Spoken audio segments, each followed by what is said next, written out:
What up? What up? Back again, back again. It's your boy Darren Williams Jr. filling in for Lee Craft, the Monday morning racer. Lee, he's a little busy right now. He's doing starting line camera out in Vegas for that spring fling event. $1 million on the line at that bracket race. So Lee is doing some handle some business out there in Las Vegas. So I am filling in here tonight for episode 136 of Between the Slicks, world renowned. Grammy award winning Between the Slicks. I love when I'm able to fill in for my man Lee. And I'll tell you what, I do a lot of shows throughout the week, Competition Plus Power Hour, Inside the NHRA, Kings of the Sport. I fill in Between the Slicks. It's a lot of pressure having to remember which show you're on and say the right name when you come on. You never want to mess up the intro. You mess up the intro, it just gets you all out of whack. You want to keep it, you want to start off the show right. So this is Between the Slicks. So filling in for my man Lee. Thank you for trusting me in running his show. But we got a lot to talk about tonight. We have a special show, and we have a badass going to be on the show here today.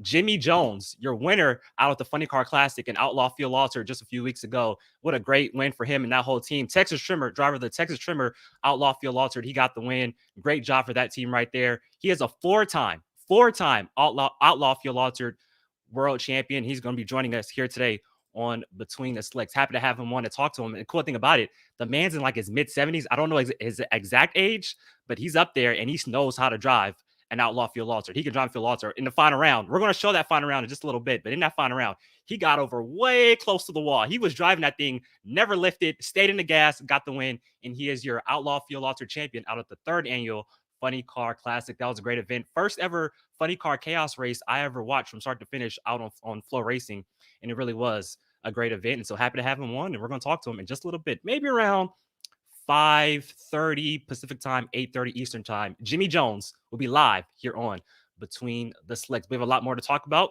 Before we get into it, though, make sure to like this show, share this show, and let everybody know this is Between the Slicks, episode 136. So, unfortunately, though, we have to start off the show in a little bit of a somber mood. So a lot of sad news to talk about. We got to announce Jerry Bickle. We got the news, I think this morning, that Jerry Bickle passed away at age 75. As you guys all know, Jerry Bickle, one of the greatest chassis builders in the world of drag racing. Drag racing lost a legend here today. And I tell you what, he had his hands on pro mod cars, pro stock cars, top sportsman cars. He had his hands on a lot of chassis. Like I said, one of the best chassis builders out there. And he's worked with some of the best. You talk about Jimmy Yates when it was with McDonald's and everything like that.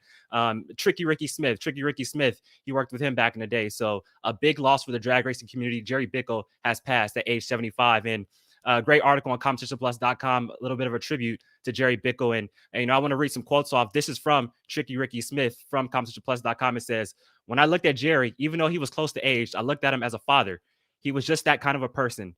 There have been a lot of good times with me and Jerry. He appreciated life, and he just understood how broke a racer could be because he had been there at one time, and he was always helping someone."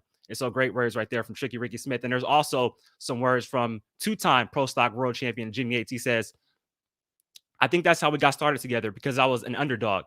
I don't know my butt from third base. And truthfully, we learned together. Jerry's a very smart guy, but he had never really raced a pro stock car before. Everything we did together, and we learned and we developed, and we got to be a really good team together. And as far as being able to accomplish it, everything we learned ourselves. We didn't know anything. We came at it from a totally blank slate, and he liked that. We were racing against big dogs. We were racing against Bob Glinton and Warren Johnson and the Dodge Boys. And the further we went, the more we realized, you know what? We can beat these guys." So great words right there from two-time Pro Stock world champion, NHRA Pro Stock world champion Jimmy Yates back in the McDonald's days in 96 and 97. So like I said, the drag racing world lost a great man in Jerry Bickle. Got some comments coming in real quick. "Doing great, Darren. Thank you, Morgan. I really do appreciate it. And thank you for tuning in to episode 136 of Between the Slicks." That rhymes. Episode 136 of Between the Slicks. I like it. And Drag Racing Central says, Darren was going to say Kings of the Sport. nah, I can't mess it up, man. This is Between the Slicks. You got to know what show you're coming on. But keeping along with the sad news, another icon we lost in the drag racing world, Craig Breedlove. It was announced that he lost his life earlier this week. Craig Breedlove, a 5-time world land speed record holder at age 26 years old. Craig Breedlove shattered the land speed record at Bonneville Salt Flats at over 407 miles per hour in 1963. He'll become the first person to ever exceed over 500 miles per hour in October of 1964 and reach over 600 miles per hour just a year later.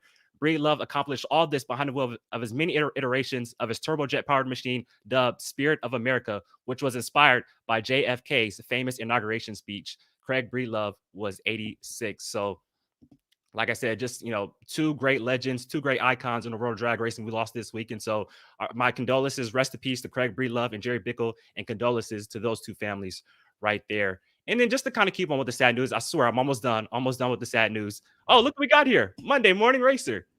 Hey, man. How you doing?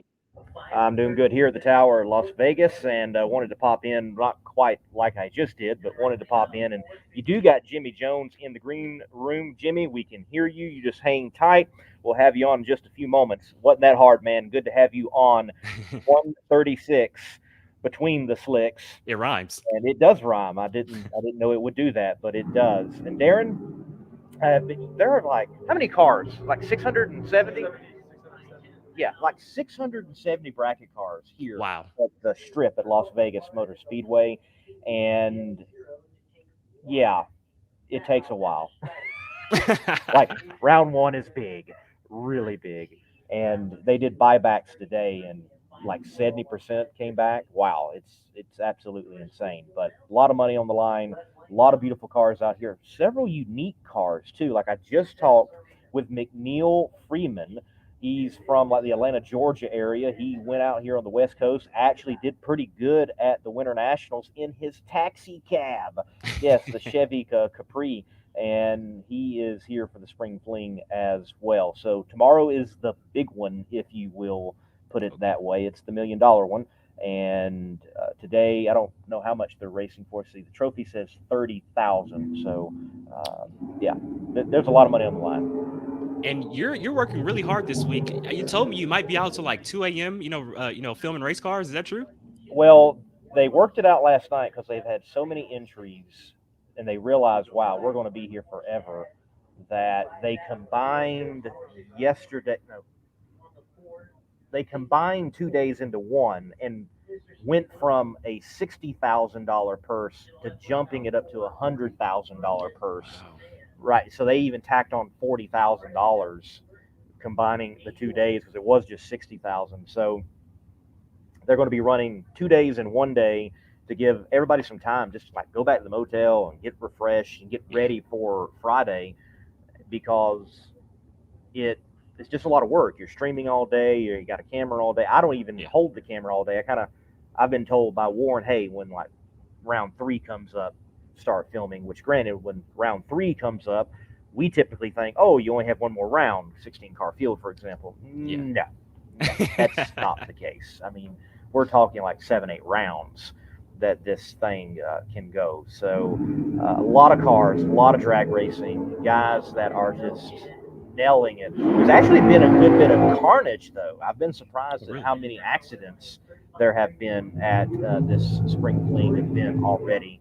Nothing terrible, like terribly bad, but nonetheless, there have been people on the top end strike the wall, things of that nature. But so far, man, been a great event, and so glad to be here and be a part of it and experience it.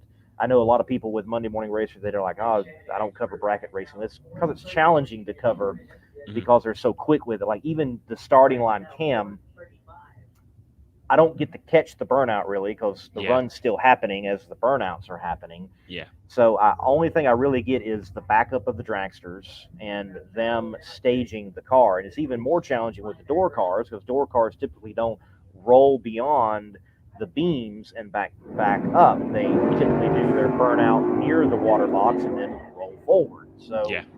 it is really different to film a bracket race on the line compared to filming funny cars that go by you, they back up, they might even lift the body, that type of thing. So it's been challenging. It's been a lot of fun though, and this is a very well run event. It's Mhm. been amazing to me how smooth it is ran and how many cars can be run through. I mean, you're talking almost like 45 seconds. There's a pass every time, and Mhm. cars are coming up and rolling through. We had a staging duel this morning, and two guys were backed out, and they had to wait until the end of that session, in essence, that group to go back in. Yeah, Come on, man. let the people have a staging duel. Hey, Why? hey, they let them for a while. But, dude, people want to go home. People want to go to the motel Well, room. you know what? When a staging duel starts, you know what happens when they start sitting there for that long. Well, like the one person's like, "Well, I waited this long. I'm not going in. I'm gonna wait until the last second." You know, so that's really what it is. And and so I think this is important for us to do too, distinguishing the difference between a staging duel and a burn down, because we kind of mix the two up a little bit. You do. I mean, I would say honestly, burn down really might not even be applicable to what happens today. Hmm. The term burn down was literally you're burning someone up. Hmm. You're holding them out so long that their stuff's going to get hot and they're going to blow up. That's the Hmm. thing. Hmm. And sometimes that wouldn't even have anything to do with lights traditionally, way back. But staging duel, I take that as you're pre-stage and no one just wants to stage. Hmm. Hmm. And we have a question here from Drag Racing Central. He says, "Can MMR explain the structure of how the fling races work? Like, what's the main event versus the event today, for example?" Okay, so I will admit I fully don't understand it myself, and there's a lot of races happening within the races. Mhm. So Tuesday, for example, time trials, and then there was a dragster shootout. Granted, there were some door cars in it. I don't know why. I've got to figure that one out. But there's like a 32 car field, or you either bought in, and the prize was you would win this $60,000 dragster. So that's pretty cool. And I Mhm. think you also win like an entry into another fling. But you had that on Tuesday, and then it rolls into on Wednesday. There is big money on the line, and you go through everybody. That they said no buybacks, and they've worked out now combining races. So what you've got is you've got a build up to the big day Friday, where the most money is on the line. Mhm. And within it, there's other events happening. Like this morning, I wasn't here for it, but they had a reaction time challenge. So yeah, you do your burnout, you stage, and you're not really concerned about what you run.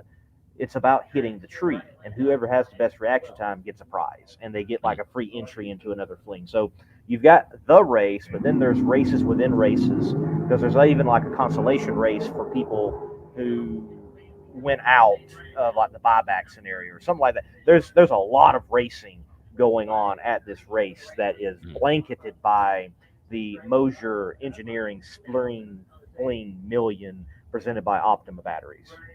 Nah, and that's a great question from DRC. And like you said, you're being honest. Like, I wish there was kind of like a handout because if you're a big time bracket racer or a bracket fan, you know what's going on. But for Well, for there regular drag, is, but it's like mhm. jam packed. It's like I need someone to decode it for me Yeah. and what's going on. It's a fascinating race. It is a well run race, and also great to be at Las Vegas because you get a drag race and an air show, which is spectacular. But man, I mean, it's like 670 bracket cars of all Mhm. different shapes and types and colors. I mean, roadsters, dragsters, door cars, they are all here, and it's been cool. It's been cool. It's been fun to work on the line and shoot something different. Mhm. And it has also been funny to see the reaction of some of these bracket racers. They're not used to a camera being in their face, and I'm like sticking it right there in the dragster, and they're like, But I'm sure they appreciate it so much, right? "Yes, yes, oh yeah." Yeah. They Yeah. uh, with you can watch it on Bang Shift on the Mhm. YouTube channel Bang Shift, bangshift.com, and Chad Reynolds is doing a great job with the panning camera. I'm on there on the line. Warren Evans is doing a great job with the stream overall. And let me take the time too before I hop off just to say thank you, Warren Evans. Warren Evans has been a tremendous help to me in my career, and I wouldn't be right here if it wasn't for Warren Evans doing this and able to make my way, earn some more money, and then go on to the next race, which is for me the Funny Car Chaos Cajun National. State Capital Dragway. Bayou Land. Yes, sir. Yes, sir. Hey, Darren. hey, real quick before you go, if you have 1 minute, I kicked off the show giving a rest in peace condolences to Yep. the family of Craig Breedlove and Jerry Bickle. Just any words from you right there on those two legends in drag racing. Well, Jerry Bickle, where do you not see a Jerry Bickle race car? I don't Hmm. care where you go. You can go to any drag strip, any bracket race, any race, and you're going to see Jerry Bickle drag race cars. And he moved the industry and he moved the sport forward in his realm for so many people. And sure, Jerry Bickle race cars, I'm sure is going to continue, going to move forward, going to go on. But it is certainly sad that you have this man that so many other people that have had great careers have got to say, hey, I've had a great career partly because I had a great car and this man or his team built it. Mhm. And then Craig Breedlove, though not a drag racer, I do connect anybody in the land speed record world to drag racing because they Yeah. have such similar roots. Yeah. And frankly, all motorsports has a roots back to land speed record, well before it was even happening at Bonneville. You know, why does NASCAR have its founding and its connection to Daytona? Because land speed record happened there well before NASCAR ever ran, and that's why it was known and that's why it was popular. So Craig Breedlove, in the world of motoring, in the world of being on wheels, I think he was a man that was just out there at the forefront. He was doing something that no one else had quite the success that he did in the way that he did it. And I think for Americans in particular, Craig Breedlove was unapologetically that. And he was someone that we could rally around and someone that we could cheer for overall because land speed record at the level he was at, it was international competition and not just competition at a national or regional level.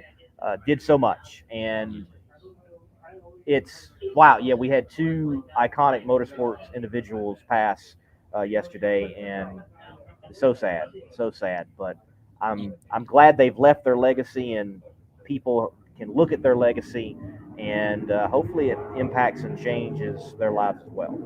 Yeah, I mean, you think of Spirit of America for Craig Breedlove, but then Jerry Bickle, you think of like, man, you think of Brad Hatman or Murph McKinney for nitro cars. Well, he was that same kind of, for Right, door slammer cars. He was that right, big. Worked right. with Jim Yates, worked with Tricky Ricky Smith. I was worked with a lot of big time names in drag racing. And what I thought was cool too, when I was reading competitionplus.com article, he had his hands on officially the first pro mod winner back in 1990, Ed Hoover, who won the IHRA All Pro Auto Parts Winter Nationals in Darlington, South Carolina. So that's pretty Yep. cool as well.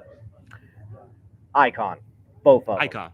for sure. And like Breedlove, I remember growing up in TLC when it was still actually the Learning Channel and not the smut that it is now.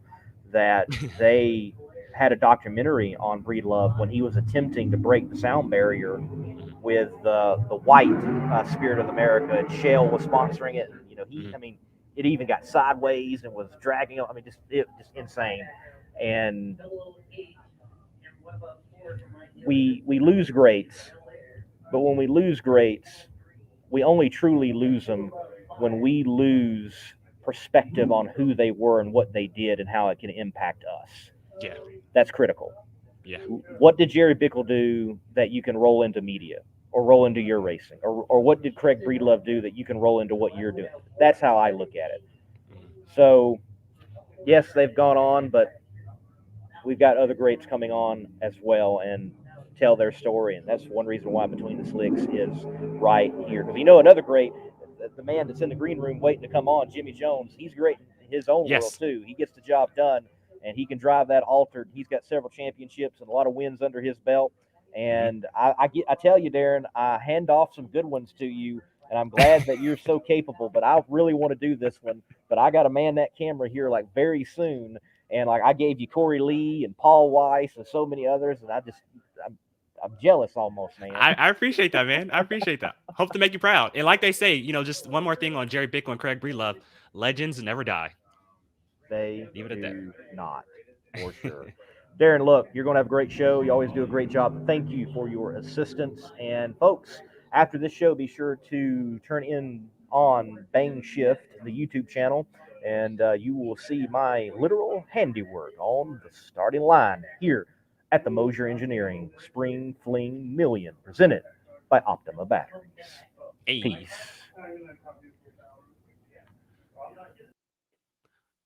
Ladies and gentlemen, the Monday morning racer, Lee Crabb. I tell you what, that is one of the hardest working men in the media in the world of drag racing. Really appreciate everything he does. He's always at a racetrack. Every weekend, Lee Craft is at a racetrack doing a great job interviewing, video recording. I mean, dude's the man. And like I said, I thank him for trusting me in hosting his show, episode 136 of Between the Slicks. I'm sorry we start off the show, it's such a somber mood. Like we said, the passing of Craig Breedlove, the passing of Jerry Bickle, two icons in the world of motorsports and drag racing. I want to move on to something a little more positive, but one thing I want to talk about a little bit as well, as we all saw, Houston Raceway Park is no more. And that is one of my favorite racetracks ever. I only went one time, which was last year, the Final Spring Nationals, NHRA. Pictures came out online of the demolition of Houston Raceway Park. And it's, really sad to see because it's such an iconic racetrack and so much history has been made out at that racetrack in Houston Raceway Park. I'm from Southern California, went to that racetrack once, but I mean, you think about all the history there. You think about the first race there when Eddie Hill ripped the joint, 499 in the semifinals, backs it up 493 in the final round, took down Joe Amato under the lights. And supposedly it started raining like super hard right after the final round. But Eddie Hill and the Super Shops Nuclear Banana just ripped that joint in the first ever race in 1988. You fast forward to 1992, Cruz Petragon takes down John Force on a whole shot in round number two, defeats Al Hoffman in the semifinals on a whole shot, and then in the final, took down John Force in the second round on a whole shot. In the semifinals, took down Al Hoffman and set the national record in the semifinals, and then took down Flash Gordon Minio in the final round to pick up his first career national event win. We all know about the burn down, 1994. Scott Jeffreyon and Warren Johnson. Scott Jeffreyon may have staged last, but he got to the finish line last as Warren Johnson prevails. One of the most iconic calls from Dave McClellan. Mike Dunn, first one of 330 miles per hour in the 90% era in 2001 out of Houston Raceway Park. John Force gets his 100th win in Funny Car, first person to get to 100 wins in Funny Car in the NHRA in 2002.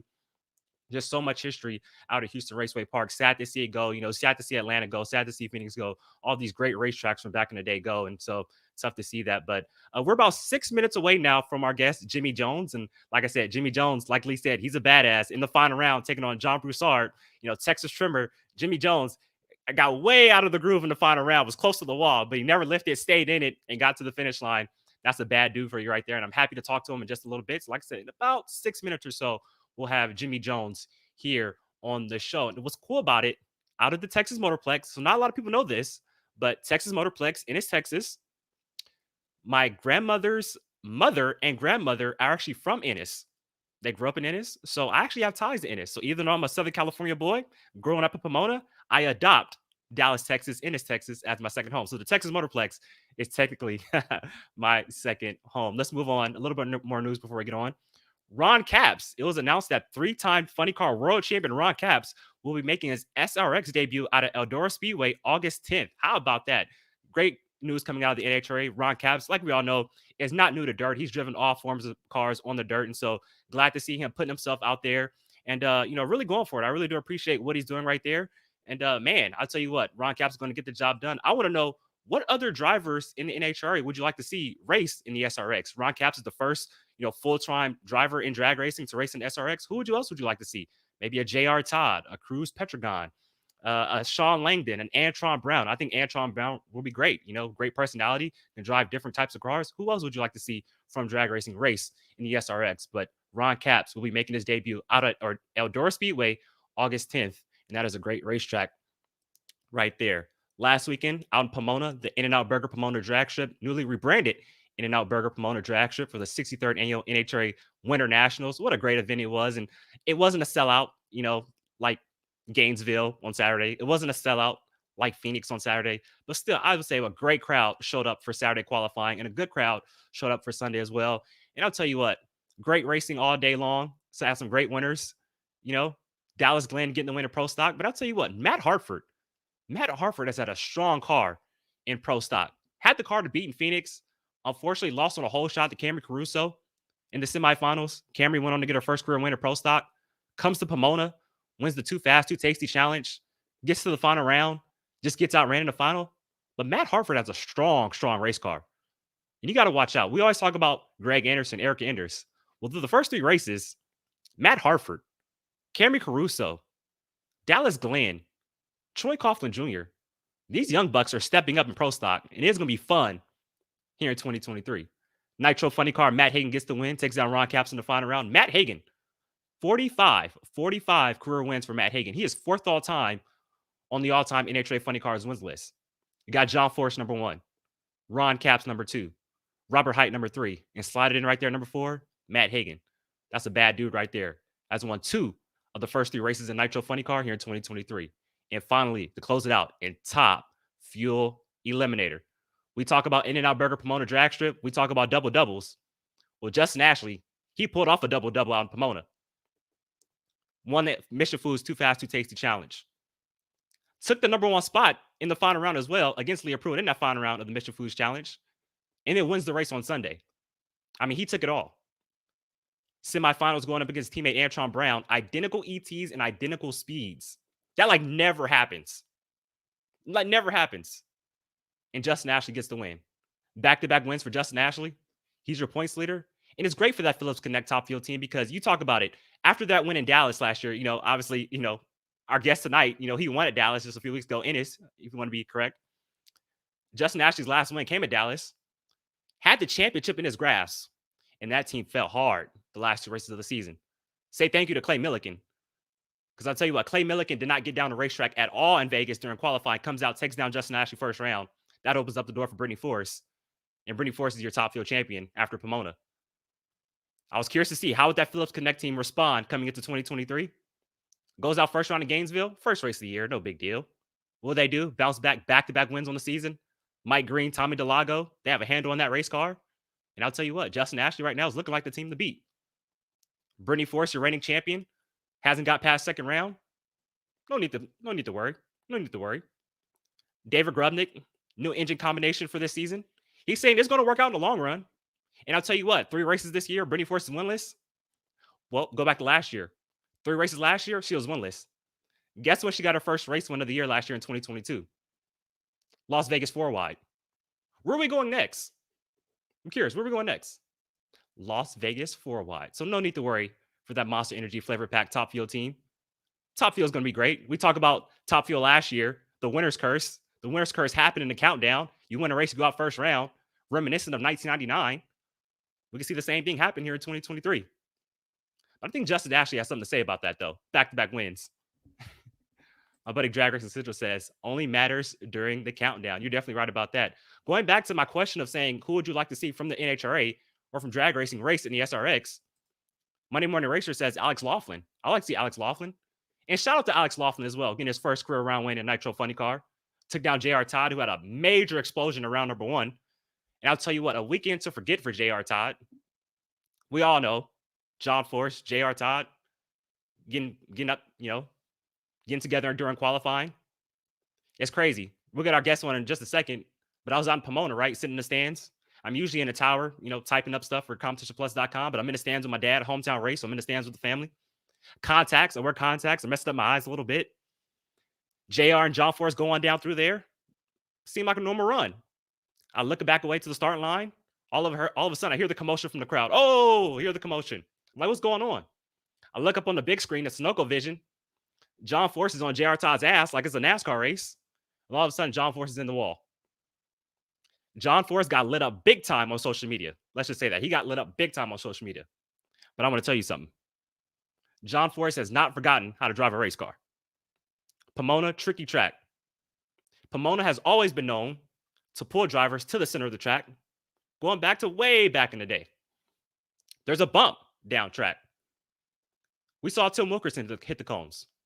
We saw Jeff Deal hit the cones. We saw Alex Laughlin get squirrely down track. Bob Tasca mentioned how tough that track was, especially the right lane. Matt Hagan mentioned how tough that lane was. You've seen a lot of nitro drivers get squirrely down track. John Force has not forgotten how to drive a race car. It just happens. The main thing, though, is that everybody was okay. Race cars can be fixed and replaced. Humans cannot. Tough break for J.R. Todd, I know. 2 bodies in one weekend, a lot of money. And I respect J.R. Todd, too, because he said, hey, I'll do whatever I have to do. I'll go with the team back to Ypsilanti, Michigan, Brownsburg, and I'll help out. Even though I'm the driver, I'll help out. And I respect that from J.R. Todd. J.R. Todd's one of the best drivers in Nitro Funny Car. He has a lot of talent. Respect that dude a lot. Before we get on, I want to mention one last thing. I want to give a big congratulations to Corey Mack. 34-time national event winner in Top Fuel, Corey Mack got the win in Legends Nitro Funny Cars out of Pomona this past weekend. Congratulations to Corey Mack. Can you believe that was his first win out the Winter Nationals? Didn't come in top field, came in Legends Nitro Funny Car. And finally, just speaking on the Heritage Series. So you guys all know the Holly Hot Rod reunion in Bowling Green, Kentucky, and the California Hot Rod reunion in Famoso Drag Straight, Bakersfield, California. It is no more. It is now rebranded as the Wally Parks NHRA Nostalgia Nationals. How cool is that? Big Daddy Don Garlitz will be the Grand Marshal out at Bowling Green, Kentucky, and Don the Snake Perdome will be the Grand Marshal out at Bakersfield, California. And so we all know the reunion's main thing. It was a reunion. Guys come together. You know, the racing was always second, but in the past years, that's kind of gone away. It's all about the racing now. So I really like the rebranding. Wally Parks NHRA Nostalgia Nationals. Okay, I'm finally done rambling. We're gonna get our guest on next. Jimmy Jones, your Outlaw Field Altar winner out of the 3rd annual Funny Car Classic. Ladies and gentlemen, Jimmy Jones is next. If you own a beautiful modern muscle car like this 1320 Challenger, I'm sure you don't want it stolen. Because the Challenger and many other modern vehicles have an easily accessible neutral release strap. That was your coin holder in your center console, and beneath that there's this red cord that someone can pop, put it into neutral, and potentially easily steal your car. But at Destroyer1320.com, they have the TDS, Theft Deterrent System, which is a cover over that strap using factory mounting points so that you don't get popped by a thief. So make sure to go to Destroyer1320.com using promo code MMR for 15% off and get your Theft Deterrent System TDS and steal the thieves' hope. Jimmy, how's it going, man? Everything's good. How about yourself? Man, it's going great. Great to have a badass here on episode 136 of Between the Slicks. I'll tell you what, this a couple weeks ago was the first time I ever watched a Funny Car Chaos race from start to finish on Flow Racing. And when I see you get way close to the wall in the final round and stay in it and take it to the finish line, I was like, this dude is the real deal. Yeah. Those races are really, really fun to watch. It really takes you back. It gives an opportunity for a lot of guys who not taking anything away from any of them, because there's some really, Dale Worsham was there 2 years ago. So, it opens the door for all kinds of guys to run, from the very fastest to maybe not so. They're working their way up. It's a wonderful format, what they're doing there. It gives everybody an opportunity to run with a group of cars that are close to what their performance is. The way that Chris Graves and Tara have done that is phenomenal. It really is. It really is. And for you, just how special was it? You know, the Outlaw Field Altered. Obviously, you know, the funny cars are the headliners, but to come in and feel Outlaw Field Altered, win that race on the big stage at such an iconic track like the Texas Motorplex, how huge of a win was that for you? Well, yes, it was wonderful. As far as that goes, that's always been pretty much what I would consider one of my home tracks. As an 8th mile track, Kennedale was growing up. I grew up in this area, and but when the Motorplex was built in '86, dating myself a little bit, I went there to my first race, had an alcohol funny car, and ran that race when they first opened. So, not my first race there by a long shot, but the first time that we've won and done anything since Chaos was in existence, and the Outlaw Fuel Alters were fortunate enough to be able to run a race in conjunction with Funny Car Chaos, and to win the Outlaw Fuel Altered race was really a big event for me and my team. Plus they gave away a belt buckle that I'd been wanting for a long time. So yeah, it was good. Very good. So I got to ask you, I'm kind of an NHRA history nut and stuff like that. And you mentioned that you went to the first race out at the Texas Motorplex in 1986. I mean, what do you remember from that race? Just because what I remember is when they come on the broadcast and Steve Evans, you know, is on the track and in front of the big time scoreboards. You got Daryl Gwynn, 526, 278. Don Garlitz wins that race. Kenny Bernstein. Just what do you remember from that weekend?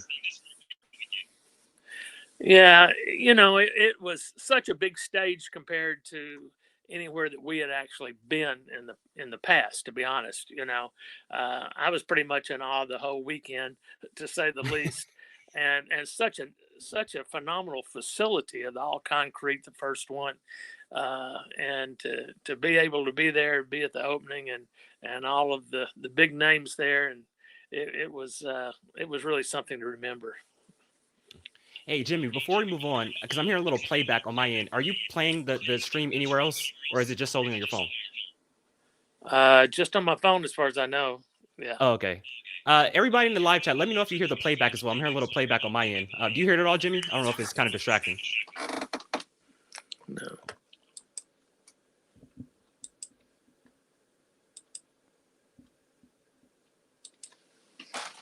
I don't want the fans at home to hear me going back and forth, hearing it twice in their ears. So I'm trying to just get that corrected. Okay. Doug Core says you do hear it. Well, we're just going to roll with it. So, I mean, it is what it is. I want to go back to that final round out at the Texas Motorplex, 3rd annual Funny Car Classic. It's you and John Broussard in the final. You're driving the Texas Trimmer. Just take us back to that final round. I mentioned it just a second ago. You got way close to the wall. Did you ever think about lifting during that final round? Well, I've got to say, think about it. No. Should I have? Maybe. We had run the round before, and the car went right down the track, and we didn't change anything, thinking that we'll go back and try to repeat. And when we went up there, and I was so surprised, the car did shake out there at some point. And when it did, it made a move to the wall, and I just pedaled it and went on with it. And fortunately, we were able to get there barely ahead of John. But it was just one of those. I've got to say, it's something you don't think about. It's something you do from a reaction. The car's doing this, you react to that and go with it, and it worked out. So I was more than pleased with that. But it was a really close race. It really was, and you came out on the right end of it. Hey, Jimmy, we actually have that final round queued up, so let's take a look at it right now. Sure. So both cars using the supercharged fuel-injected methanol power plants. One runs a Hemi and one don't.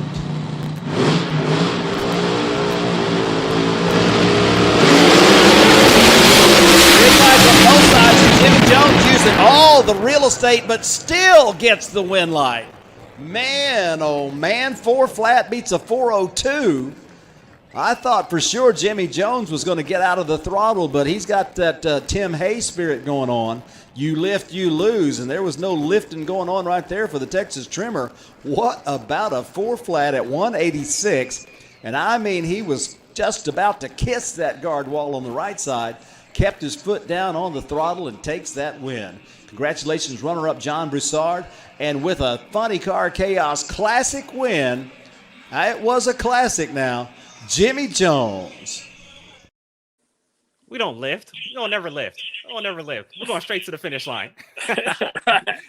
Well, there is a time for that, but I will have to say, and maybe it's not good judgment or is, but I think a lot of people, when it comes to the final round, you may drive them a little further than you might would some other time, especially in qualifying or something. So I think that might have been the case here too. We're going to try to do what we can to go A to B and get there first. So. Hey, Jimmy, be honest with me, though. Be honest. You be honest with me, right? So, obviously, you're from Texas, driving the Texas Trimmer. The race is in Texas. You're going against John Broussard, who's from Louisiana.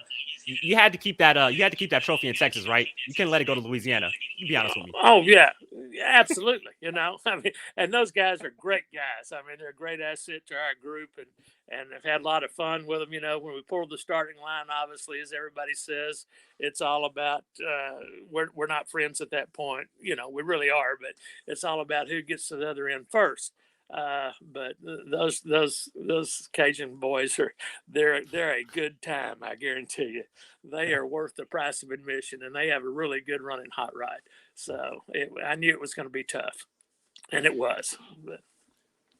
So you would go back a year ago to 2022. Correct me if I'm wrong. You runner up at the Funny Car Classic the year prior, and so to come back a year later and get the win, was there some type of redemption for you? Like, was it kind of great that you kind of got that one back? Oh, absolutely. I was, somewhat heartbroken that we didn't win the year before, but we didn't get there first. So obviously you don't win. So to come back and be able to to win that race, like I say, pretty much my hometown NHRA quarter mile track, it was certainly a big deal for sure for me and my team and my partner Paul Kelly. Yeah, it was it was it was great. So Not congratulations to you on a big win. I just want to tell you this real quick. So you mentioned hometown track for you. I was with my grandmother a couple weeks ago, and she says, "Hey, I heard you talking about this track in Ennis. Well, my grandmother and my grandmother's mother, or her daughter, was from Ennis, Texas." I'm like, wow. So I actually have roots in Ennis, Texas. So even though I live in Southern California, I claim the Texas Motorplex as my second home. So is your there you go. second? Well, how cool! Yeah, that's great. That's a good second home. Like I said, just an iconic facility. But just going off of the Outlaw Fuel Altar, obviously a Chicago style format. You know, you think of a regular bracket, 8 car, 16 car bracket. You just have to beat the car in any other lane. But for Chicago style format, 12 cars showed up, and you have to be the quickest, the top two quickest to race in the final. Does that make it a little bit more harder to try to, win a race like that when you have to outdo 11 other cars rather than just the one in the other lane? Yes, I think it does. I mean, you know, we actually on the first round we do run off of a 385 index this year. This and so you've got to be one of the quickest two 385 or above. But then you go to the final, then it is the first one there, no index whatsoever. So it really makes kind of a tightrope between trying to be on one side and then being all out. But as I tell my guys and everyone else, it's the same for everybody, So it is a challenge, but that's part of the fun, It does make it a challenge. And you guys just had a race this past weekend, right? I believe at Extreme We Racing did. Park. How'd that go for you guys? We did. We won our round, but we didn't run fast enough to advance. And Rick Llewellyn in the Midnight Special was in the final against Peter Dove, who was driving Jody Austin's Bushwhacker car. And unfortunately, in the final, Rick's car had a bad kill switch, I understand, and wouldn't fire. But Jody's car did step up and run a really nice 370 at 201. So it was a good performance, and we just had a little tire shake and didn't get to where we wanted to go. Let's put it that way. Okay. We qualified number one with an 85, which is where you needed to be, but then didn't work out first round. So. Hey, there's always next week. Obviously, there's another race coming up in just a little bit. But for you, you're a very accomplished racer. You've been doing this for a very long time. When I was looking over your resume, you're a 4-time Outlaw Fuel Altar World Champion. Obviously, you've won a lot of races, won a lot of championships. But for you, there's so many other types of cars you could drive. I know you've driven alcohol funny cars back in the day, but right now, why Fuel Altered? Fuel Altered to me, I mean, we run an alcohol combination, and we had alcohol funny car for a lot of years, and ran a lot of NHRA stuff, and came over and started running the Outlaw Fuel Altered Association. And as far as the driving end of it, I'd never driven an open car at all, and so I was a little reluctant, didn't know what that was going to be like, and having been in a funny car all that time. But after a couple of runs, it was pretty much the same as driving the funny car. They may handle a little bit different, but not enough. Not enough that I can tell. Well, it's because it's an altered body versus a funny car body, because both cars got their own personality. So how can you really say, well, that only happened because it didn't have a funny car body, or that only happened because it only had a wing on it? So I can't tell a lot of difference in the two. They're both fun to drive and exciting. I talked with the funny car driver Corey Lee. He's also drives a fuel altered. He drives the sheep herder fuel altered in the NHRA Heritage Series, and he says, You're right. they both have their both characteristics. They're way different, but they're both a handful to drive. Like they're a lot of fun to drive, but they're both a handful. And so I respect you. I mean, fuel alters, those are some bad cars to drive. Yeah, yeah, and Corey Lee would know for sure. You know, I'm not arguing that point, and I agree 100% with what he's saying. Yeah, they can be a handful to drive. You know, so and that's a lot of what makes them fun. You know, so. And you mentioned something interesting. So in the NHRA Heritage Series, for me here on the West Coast, when you think of fuel altered, you think of AA fuel altered, you think of nitro. But for you in the Outlaw Fuel Altered Association, your thing is a methanol burner. It's not on nitro, which I thought was pretty interesting. Yes, you know, because my background had always been with methanol, and I love the nitro cars. Trust me. I mean, they are my favorites for sure. Even though we continue to do this, and part of it is a cost thing. The reason we have stuck with the methanol all this time, and plus the experience of what we've had in the past in doing it.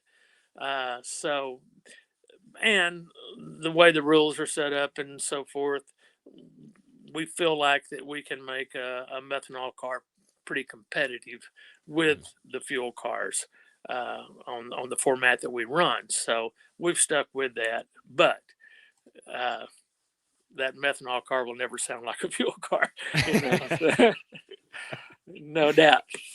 Yeah. It's something about the sound of a nitro car that it's just different, right? Just that cackle. It's like, man. Oh yeah, absolutely. That sound and that smell, I mean, they're just, I mean, I've been, over the years, I've been to match races before where they had fuel funny cars. And also they might book in a couple of us, maybe being one of them, of an alcohol funny car. Okay. And we'd go out there and run in those fuel cars and run. And then we'd go run, and I'm like, why did they even book us in?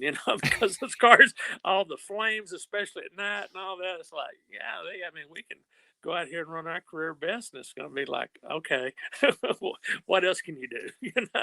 Can you make that noise and can you make that fire? No, we can't do that. So, but the methanol cars they are still fun and very competitive and run good, so Hey, I but like, Jimmy, you have a pretty cool looking car yourself, and it sounds good yourself. The Texas Trimmer. This is a beautiful race car. As we pull it up right here, the Texas Trimmer. This is a beautiful race car. You talk about the red, white, and blue with the stars and stripes. So tell us, oh yeah, how did you get the name Texas Trimmer? I love that name.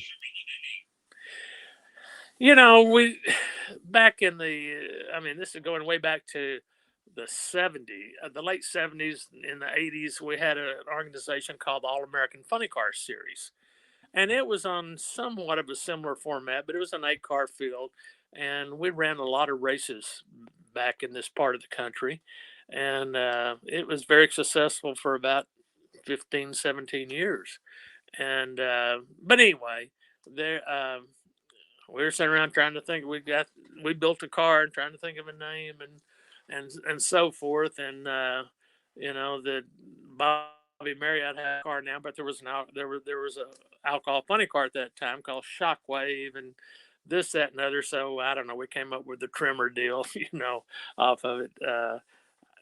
Kind of a little bit following that format somewhat, but instead of California Quake or whatever, we had Texas Trimmer. Okay.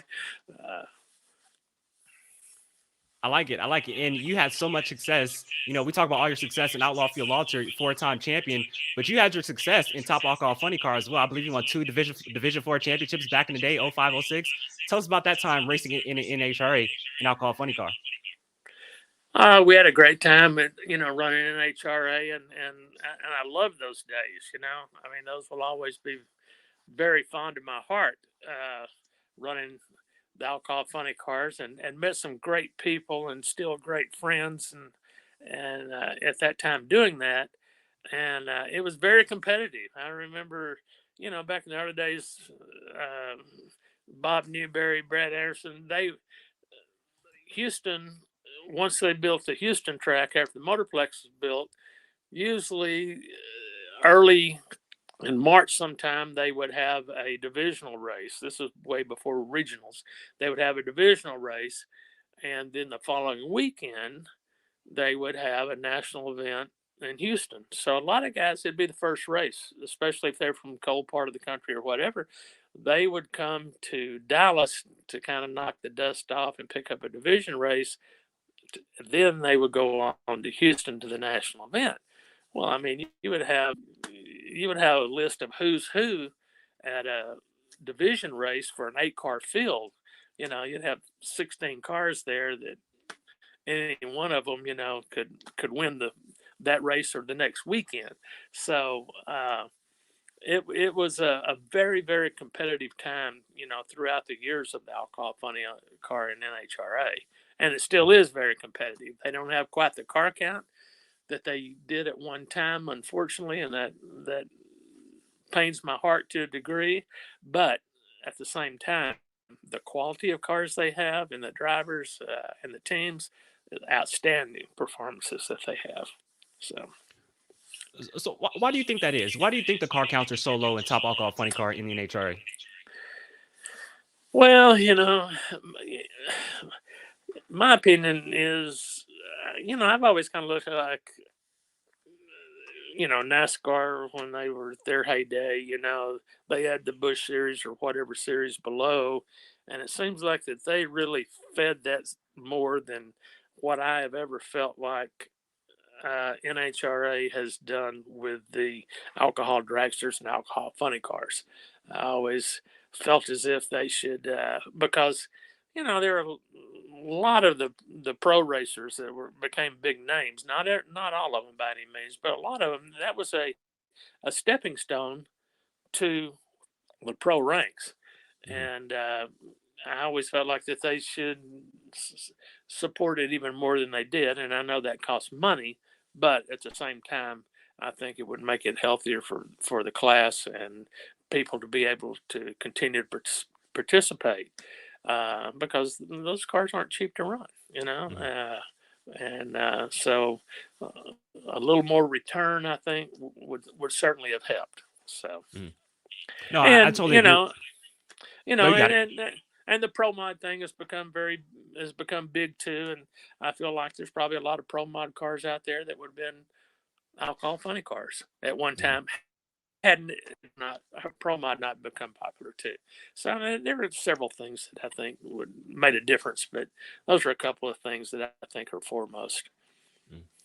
And I just want to get your last opinion on this deal right here, since we're on the subject. Do you think the direction of allowing injected nitro funny cars and nostalgia bodies will help that in the near future? We haven't seen it quite just yet, but do you think that's a great step in the right direction? Well, I think it has the potential to. Okay. Uh, I talked to one prominent racer at Dallas at the end of last year, and he said, I told NHRA, if you let the A fuel cars in, I'm done. And he hasn't been back yet. And he may be. But at the same time, if you're trying to increase car count, uh, I think from the fans and the nostalgia bodies and so forth, I think that is a fan attraction. Uh, from the racer standpoint, uh, if they can level the playing field to where both are competitive, uh, I mean, as an alcohol funny car racer for years, I saw the back and forth with the blown alcohol dragsters and the A fuel dragsters of trying to balance that. So I hope they've learned from that and they can balance it quickly, to make them Mhm. both competitive, because I think the A fuel funny cars are neat, Mhm. and will be neat. Uh, so we'll just have to see how it plays out. Mhm. Obviously, we see Julie Natus, with her injected nitro funny car out of the funny car classic. She's, come out with Randy Meyer Racing a few times. I want to put you on the spot, Jimmy. I know you found a home in Field Altered, Outlaw Field Altered, and you love what you're doing right now. But since we're on the subject, could we ever see you back in a funny car anytime soon? Well, I'm pretty long in the tooth, as the say would say. I'm pretty late in my career. Actually, the particular chassis we're running, I bought or we bought, I should say, from John Bojack up in Ohio that ran a fuel funny car and alcohol funny car for a year. So we bought this chassis, and I went up to pick it up, and I still had an alcohol funny car sitting in the shop. It was one that Jackie and Ronnie Stidham and Jerry Wilson had owned, and once they quit, we'd run it for a couple of years, and then we had decided to go to the altered, and so bought this other chassis. That car was sitting there. Go up there, get the chassis, go to another shop to pick up some more parts that went with it, and there was this uh, what is it, a Challenger Chrysler body in there. Let me say that. It escapes me right now which body it was, but he says, anybody wants to buy a body? I've got this body that came off that chassis for sale. I said, well, how much you want for it? And he said, and I thought that, well, that's pretty right. So I said, well, I think I'll buy it too. So then I go home with two funny cars, and I was switching to altered, and we hung it up in the ceiling in the shop for 5 years or so. And about that, finally somebody came by and said, anybody's got a body for sale? I said, yeah, I'll sell this body. And I did. And so now it's the bucket list body, it's on that car in the funny car chaos. And but had that not happened, I probably would have put a funny car body on this chassis because it would have fit right on there and run some chaos races. So do I ever see myself back in an alcohol funny car? Yeah, in my dreams I do, but I don't know that I in my dreams I do.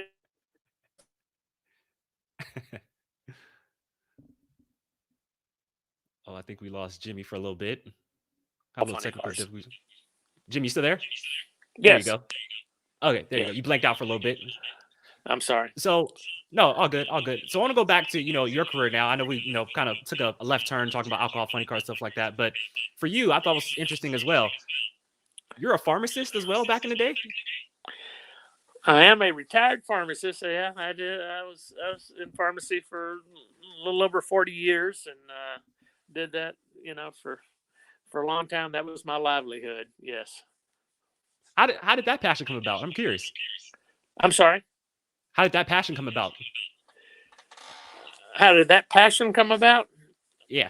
Actually, to be honest with you, I started off. I have an older brother that's a dentist, and I thought, well, I wanted to be a dentist, and I rocked along in that direction. And a lot of the prerequisite courses are the same for pre-dental, pre-med, and pharmacy, and so forth. And then I said, no, I don't know if I want to do that. So then I thought, well, I'll do pharmacy with what classes that I already had and so forth. So I switched to pharmacy, and it was a good stay, So Mhm. uh, I enjoyed the majority of it. Were you like the cool man at work? Or you're like, hey, I'm here at work doing this, but on the weekends, I go drive a top alcohol funny car or methanol burning fuel auto. Were you like Yeah, the cool guy? it's funny you say that.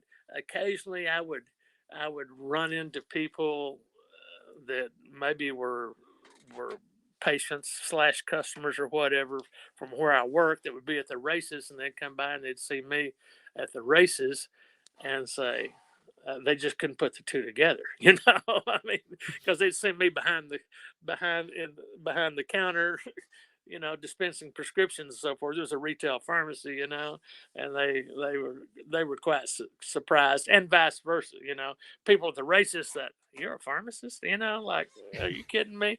I mean, so yeah, it's like, yeah, people, a lot of them had a hard time tying those two together. Nah, that's awesome though. Pharmacist during the weekend and race car driver during the weekend. I love that. Exactly, exactly, yeah. You don't hear that every day. But just going back now, Outlaw Fuel Altered, a great series that Chris Graves has been around for quite a while now. I used to watch you guys on Facebook when you guys used to stream the races on Facebook. Just kind of talk about that series for people who don't know or not familiar with it. Talk about the Outlaw Fuel Altered series and some of the heavy hitters in the class. This series started. I mean, we started running this series in 2010. But this series had already been in existence for quite a few years. Bobby Marriott and Nancy Marriott, who had run alcohol funny cars with us, started this years ago. And so I think this year, I believe, is the 27th year of this series. So it's not something that's just popped up. It has been here for a long time. And so Bobby and Nancy were really the catalyst to this. And Chris goes all the way back to being the photographer for it. He might have still been in high school then, whenever, good friends of Bobby and Nancy's. And so he's been involved with it and been right along with it and done a lot of the media things and Facebook advertising, this, that, and other, and photos for years. So, Chris took it over from Bobby and Nancy, 3 years ago, and they've done a good job with it as well. And it's just been a group of people who had a passion for drag racing and that type of car, and they were instrumental in keeping this together and keeping races booked for guys to have build a car and have a place to go race. And so as far as some of the heavy hitters, Bobby's certainly one of the heavy hitters. Donnie Massey, now Jody Austin. I mean, there's been a multitude of really good running cars. The Nitro Lee Laps car that Terry Darby and those guys have, and on and on. There's a tremendous number of good cars. Keith Zimmer, who just went to Funny Car Chaos with Will Hanna. I mean, they came in and really did well in it. They didn't stay too long, but they certainly left their mark when they did leave. So there's been a lot of good. Mitch King, back before I started running with him, ran quite a few races with him, and his Bone Bucket car, and so there's been quite a legacy of guys who have run other categories, run other races, and raced for a long time that have passed through the Outlaw Field Altered Association. And like I said, I think it was during COVID when I wasn't doing anything. I just had surgery for a torn ACL. And like I said, I would sit on Facebook Saturday nights and watch you guys streaming live on Facebook. And I used to love the races, watching you guys, the Outlaw Field Altered series on Facebook. So, Jimmy, Funny Car Classic winner, Outlaw Field Altered winner out the Funny Car Classic, third annual. You get the win. Like I said, you're a four-time champion in that association. You're all about winning. You're all about championships. Winning the Funny Car Classic in Outlaw Field Altered, how great of a tone setter was for the season and springboarding for a run at the championship here in 2023. Oh, I consider that a great springboard, and certainly that's our desire to do so. And we're off to start. We don't have much of a lead in points right now, but as I've said in the past, I'd rather be the one chased than the one chasing. So I like the position we're in, and if the season ended today, I would be quite happy, But I know we still got several races to go, and anything can happen, and I know how racing is, and we've got some really tough competition to deal with. So it'll be challenging and exciting. Let everybody know, when's the next race for Outlaw Field Altered? Our next race is going to be Memorial Day weekend at Mocan, just outside of Joplin, Missouri. And Outlaw Field Altereds have run there, I think, before I even started running them. Carl at Mocan booked Bobby and Nancy for the first one when they were starting this. So, I mean, this goes back to day one of Outlaw Field Altereds going to Mocan. And it's a very nostalgic track. It's a good racetrack, great people up there. So that's our next stop. That's awesome. That's awesome. I got to get out to Mocan. I know that's a legendary track right there. You guys did it big last year in 2022. The plan this year, though, for me is to do Chicago Route 66 and then stay out in the Midwest and then head to Eddyville for the Funny Car Classic, Nitro Chaos, the Funny Car Chaos, Nitro Chaos doubleheader that weekend. So that's the plan for me. And I got to get out to an Outlaw Field Ultra race as well. I got to come check you guys out. Oh, I hope you do, and soon. Okay. Before we get out of here, anybody you want to thank? Anybody you want to give a shout out to or thank? You're on the show. Oh, I definitely got to thank my wife Glenda for putting up with me for all these years of doing this. And my partner Paul Kelly, who's been with me for 25 years or so, uh, along with John Morris, John Jett, and all the other guys that have helped us over the years, and obviously there's been a multitude of them over this many or this long, but at the same time, some of them have been with me for a long time, and without them, I wouldn't be there for sure.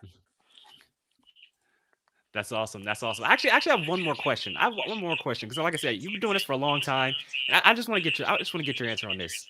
So you've driven funny cars, you've driven field altereds, but I'm asking a field altered question. My favorite field altered of all time, Winged Express. I love the Winged Express. If there's any other field altered in the world, past or present, that you could line up against, who would it be? Well, because as iconic as Willie Borsch was in the Winged Express, I would have to agree with you. I mean, Oh yes, I love it. That would be a classic thing, just to be on the same racetrack with that car, and him. So yeah, I mean that's back to when they were really short wheelbase and not much wing, and the motors were up and they smoked the tires the whole way. I mean I mean we talk about, well, they're a handful now. Well, they were. These are nothing compared to what those cars were, just from the outside looking in, as far as I'm concerned. I love that answer, man. I love that answer. But before you get out here, like I said, I love the look of your race car. Obviously, the Texas trimmer. I'm guessing this is the first iteration of it. But I also love this red, white, and blue paint scheme with the stars. And then here goes you in the winner's circle out at Dallas. Man, just what a beautiful looking race car, and I love what you're doing with the team, man. It's awesome. Right, and I have to say, I want to thank Marcus Spence, who did the designs and did the paint work and and all of our funny cars for the last 25 years or so. He is the guy that comes up with those designs, and we just kind of let him go, and he's quite the talent. So thank you very much. Awesome. Well, Jimmy, thank you for taking your time out tonight, for joining us here on episode 136 of Between the Slicks. Congratulations on your big win out the Funny Car Classic, the third annual Funny Car Classic, getting the win in Outlaw Field Altered, and best of luck to you for the rest of the season, man. I'll be rooting for you. All right, Darren. Thank you so much for having me. I appreciate it. Hope to see some of these fans out there at the next race, or to race somewhere along, and you as well. Okay. I'll try to make it. I want to check you guys out. All right, please do. Okay. All right, thank you, Jimmy. Thank you. Ladies and gentlemen, Jimmy Jones, your Outlaw Field Altered winner out the third annual Funny Car Classic from the season opening Funny Car Chaos race out the Texas Motorplex. I don't know what was going on with the playback. I could hear the playback in my ears, but it sounded fine when Jimmy was talking. So I don't know if that was a problem on my end. I do apologize. It kind of threw me off a little bit. So like I said, I'm sorry. I don't know what's going on, but Jimmy just was a professional, gave a great interview. So like I said, I'm sorry if that was on my end. I don't know what's going on. I've never had that happen before. So sorry if that playback, from me was a distraction. I really do apologize for that. Let's get some comments in real quick before we move on. Wesley Darter says, I bet John Forrest has signed Jimmy Jones' picture over his bed. I would not disagree with that whatsoever. Jimmy Jones is the man. Michael Anderson, the field altar ribs. I was standing next to it at Funny Car Chaos. It's one bad ride. Texas boys. Michael Anderson, he was racing out the Texas Motorplex a few weeks ago out there. So Jimmy Jones, what a great guy, great racer, great interview here on Between the Slicks. Kicking off the season right, getting a win out of the Texas Motorplex. He is your points leader going against the race number 3 here in 2023. Let's see if he can hold on and win that championship. We're going to take a quick break. We'll come back. We'll wrap it up here on Between the Slicks. Power-Built Tools exemplifies innovation in the tool industry. From hand tools, power tools, and even tool storage. Check out powerbuilt.com for Power-Built Tools. And remember, use promo code MMR15 for 15% off at purchase.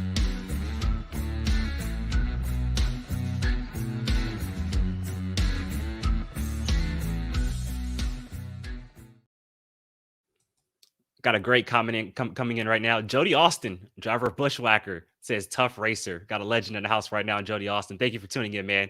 I really do appreciate that. So to the end of the show. What a great show. We wrapped it up. Also, again, want to give a condolences and a rest in peace to two great legends in the world of motorsports. First off, Craig Breedlove. We lost him at 86. And then Jerry Bickle. He passed early this morning at the age of 75. Like I said, condolences to their family. Just a tough deal. Two great guys in the world of motorsports. And, they will be missed. But like we said, legends never die. I want to thank Jimmy Jones once again for coming on the show. What a great racer he is. Great guy. Picking up a big win out the Texas Motorplex a few weeks ago. He's your points leader going into race number 3. And once again, like I said, I don't know what's going on during the interview with the playback. I'm sorry if it was very distracting. Didn't know if I could change it or not. Just have to roll with it. But like I said, Jimmy still did a great job. It was very professional. And like I said, apologize if that was on my end right there. But like I said, thank you guys all for tuning in to episode 136 of Between the Slicks. I will be back. So in 2 weeks, Las Vegas 4 Wide Nationals. If you guys would like, inside the NHRA, we'll be going live at 6 p.m. Pacific time, 9 o'clock Eastern time to recap the Las Vegas 4 Wide from the strip of Las Vegas Motor Speedway. As you guys all know, Lee Craft, the original host of this show, the founder of Monday Morning Racer, is actually out at Las Vegas doing the starting line camera out in Las Vegas right now. But if you like, come by, join us as we recap the Las Vegas 4 Wide Nationals next Sunday, 6 p.m. Pacific time, 9 o'clock Eastern time. I want to thank Lee Craft, Monday Morning Racer, once again for trusting me for hosting a show Between the Slicks. And we'll see if he calls me back. I don't know. Hopefully I made him proud. I don't know. Hopefully I do a good job, but we'll see if he calls me back. If I come back, that means he didn't fire me, but I'm joking. But thank you guys all for tuning in. Good night, everybody.